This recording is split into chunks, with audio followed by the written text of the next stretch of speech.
stop here if you didn't know. Oh my gosh, okay. Deciding to cut my hair, basically, when I got the part, I thought, how are we going to do Fontine's hair cutting scene? That seems, that's going to be really impossible. It happens within a song, so I never leave the stage. And there's literally a few bars of music for me to go from having long, beautiful locks to a completely shorn head. So I thought, well, would it be easier if I had short hair underneath my wig? You know, maybe that's the way to go.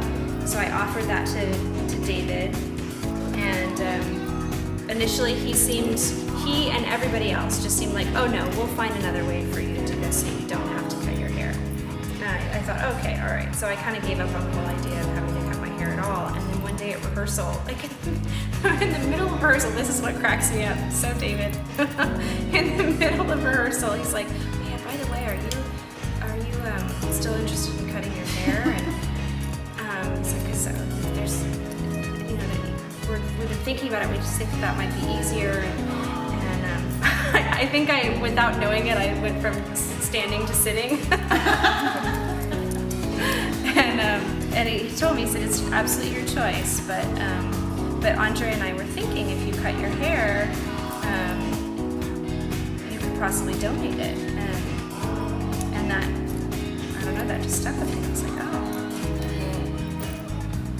You know, that means it's not about me, it's not just about these two weekends of performances that I need to figure out, you know, and decide whether it's really worth it to chop all my hair off and live with short hair for a long time for 2 weekends. No, I'd actually be giving up my hair to Locks of Love, and that just made my decision for me. It's like, yeah, okay, I can do that. Whoa, it's starting to get really short.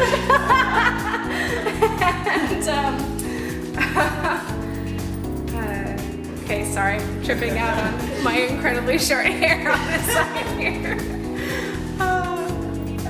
Okay. Well, I thought I'd proceed to the front. So. Sure. Why not?